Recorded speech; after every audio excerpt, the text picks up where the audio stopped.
Hey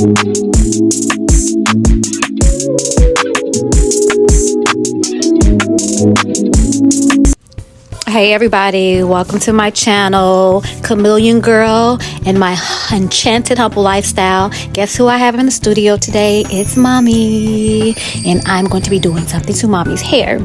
So I already started the braids, the platform, my foundation, because honestly I was going into this like I knew what I wanted to do, but then I was like, I'm not sure, because I've never tried this part. But I was like, well, let me just try to figure it all out, and I didn't want to hold y'all too long while I'm trying to figure it out. So I went ahead and did the braids, So what I'm doing is a interlock tree weave crochet situation. My initial idea first was trying to do the invisible method, or the knotless method of crocheting. I've never done it before, and I'm not gonna lie, no cap, I was confused. But the person that I'm determined to make something happen great. So I said, well, let me just go with the flow. Ancestors, bless these hands, guide me through this amazing journey here on my mother's head, and I'm gonna make something happen. So what you see me doing here, I went ahead and did all around the world in the back with the French braided, made it nice and secure. Then at the top, you see me basically doing her hairline. I French braided the front part, going halfway back, and then I took that and connected it to the braids in the very back, just to secure it and keep it down. And here I am tree weaving. So I'm braiding the hair, and as I'm French braiding the braids back in the front of her head, I'm pulling the pieces out. Instead of crocheting them in, I'm pulling the pieces out that I want out. So that's what you see me doing here. So check me out. Watch me work.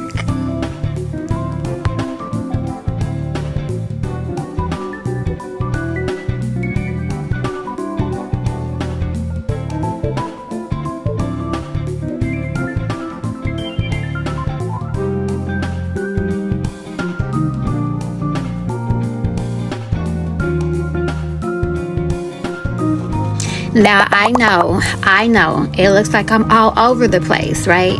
But masterpieces don't start off nice and easy.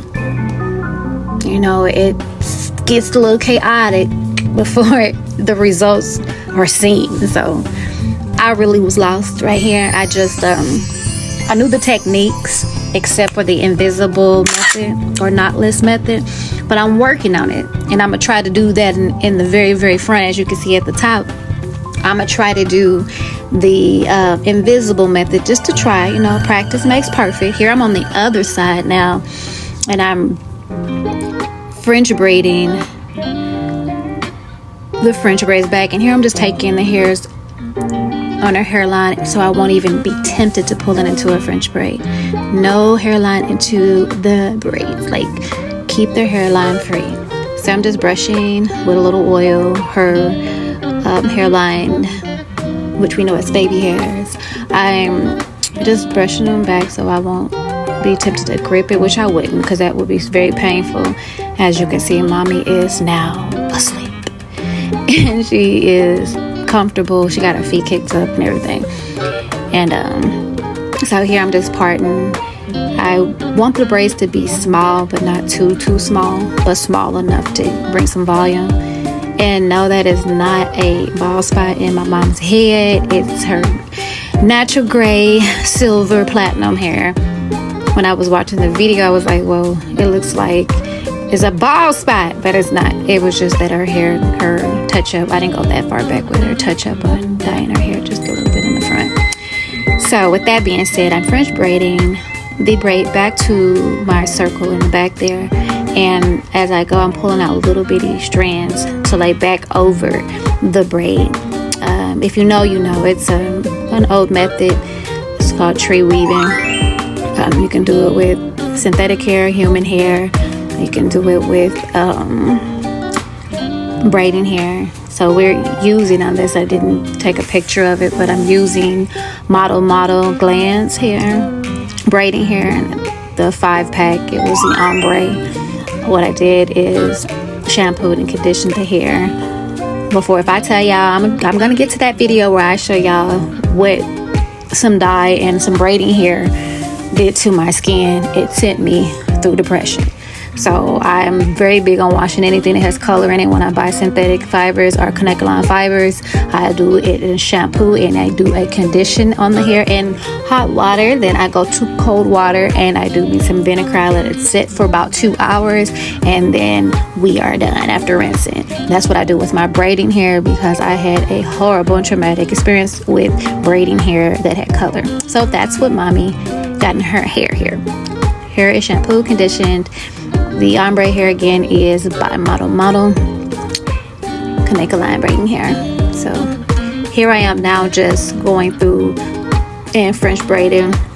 I was confused if I wanted to do a straight hairline in the back or going up like I did the front. And I was like, so I started that and I said, no, that's not what I want to do. So here I'm just French braiding her the back part going around because I didn't do that at first. And I'm pulling the hairs out as I'm French braiding because that hair, again, is going to be the hair that lays down just like that. So this is pretty much the back of the foundation.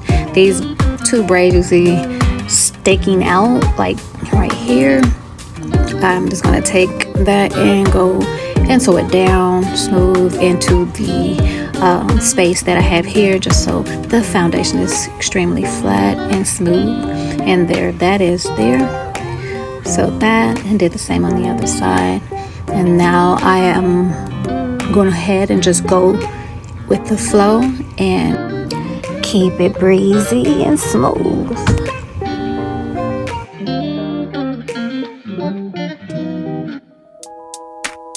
So here I'm attempting to do the invisible, why do I keep calling it invisible part? Is that what it is?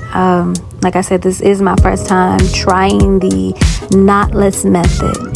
That's it. You know, I'm not quite there yet, but it's coming along pretty good here. I think I'm feeling this combination of techniques. You know, it's like a whole system, universal, a galactic thing going on with, you know, combining these different techniques.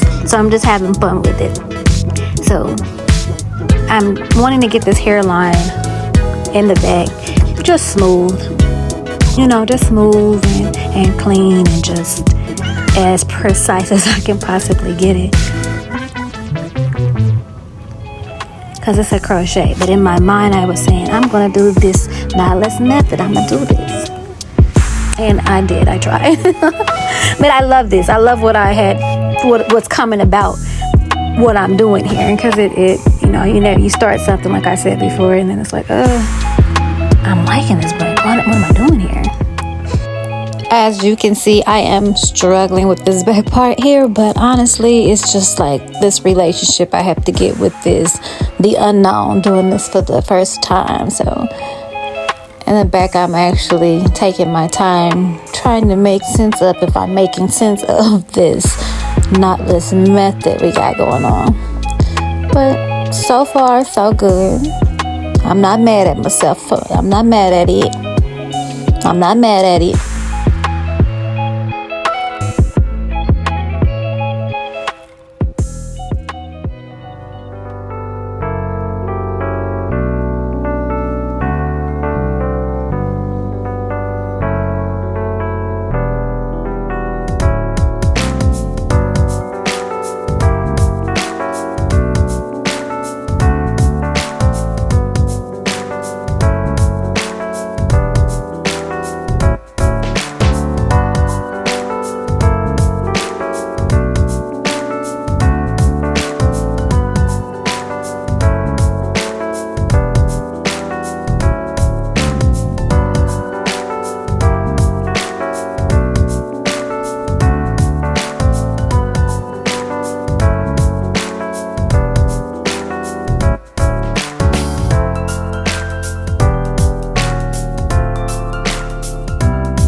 Okay, so look, now I'm at this top, you know, the framing, you know, situation, and I think I'm doing something. I'm like, okay, Siobhan, I'm not mad at it. I think you might have this technique mastered by the end of this hairstyle. So I'm really thinking I'm doing some big stuff, but this technique, it takes some time to catch on to it. The invisible knotless crochet method, it takes some time to get used to it. I am not gonna front. So I'm glad I have my other two techniques that just made it all come together. No, mommy's head's not hurting. Yeah, I know I don't like to pull too hard, but I do want to make sure these pieces are in here. After I did this part, I was like, oh snap, I got this. You can't tell me nothing. Oop, oop. I was like, oh, Siobhan, I think you mastered it. I think you mastered it. But I was like, no, I ain't mastered it not yet. I said I would do this a couple more times and see how I feel. I'm the type of person you can't just wear the hairstyle. You gotta feel the hairstyle, you know. So I'm like, if I'm doing someone else's hair, I want to make sure I know that I'm confident in doing whatever style or technique is being required. So I said I'm not mad at myself the first time. You know, I just kind of dived on in there. But so far so good. I think it looks good. So yeah, we like almost done up in this piece. Like mommy's up, you know, I'm just making sure she's, you know, nice and full. Make sure everything is cohesive and flows well. You know, she got this heavy bang, and this is like 18 inches of ombre model canacolon braiding hair, pre-stretched. And just finishing up the top. Use small pieces. That's the tip I can say doing this style, even with tree weaves. The smaller the braid, the more pieces you can take out. The braid kind of disappears and you see the hair. I love the tree the tree weave technique overall. I really do. Not too many people that I know about it, but yeah, this is a good technique. But crochet and knotless crochet with the tree weave, I thought this was different. It was different. I'm glad I was able to do it, and I'm glad my mom allowed me to do something unique on her hair. So here I'm just kind of like doing a few little pieces in the back to fill in what we got going on here. Yes, we're looking good from the back. I'm just wanting to make sure I'm getting all the pieces of canacolon hair in that I want for this particular move we're gonna make here with this style.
So yeah, here's a few little hairstyles that I did just to show some versatility. I think it's so pretty and just it fluffs. It's like fluff, and it just looks so pretty. And the color, it complements my mom so well. This is one of my favorite looks of my mom when it comes to adding color to her hair, and she loves it as well. And yes, y'all see I have the unbrush in my hand brushing. Y'all need to get this if you have issues with brushing through your hair with discomfort. Like this brush, I don't know what the technology they use with it, but you know, it's something every girl needs who works with long hair, braids, weaves, even natural hair. I can vouch for it. And no, they didn't pay me to say that. So I'm just putting up in a high bun. I don't know, I think my mama looks so pretty with a high bun. And I left a side bang down. She can wear it on either side. So I'm just brushing it there. And voila. There is my mommy. Her hair is done and loved on. And she looks so cute. Oh, mommy, you look so cute. I love it. Yeah, I'm going to try again the invisible method. I'm going to call it the invisible method, dang it. Because I know I could possibly master what I was seeing. But for now, I think this is top tier. Keep turning. And stipulated that they pay it back. In return, David agreed to get the majority of the Mommy, I love it. You're hottie. Super, super pretty. all that well. So my stipulation was paid. David now has his ride. All right, mommy, say see you later. See you later. Mama getting her grub on. Live, laugh, and love. Thank you for watching. Remember to like, comment, and subscribe. And don't forget to hit the notification button below.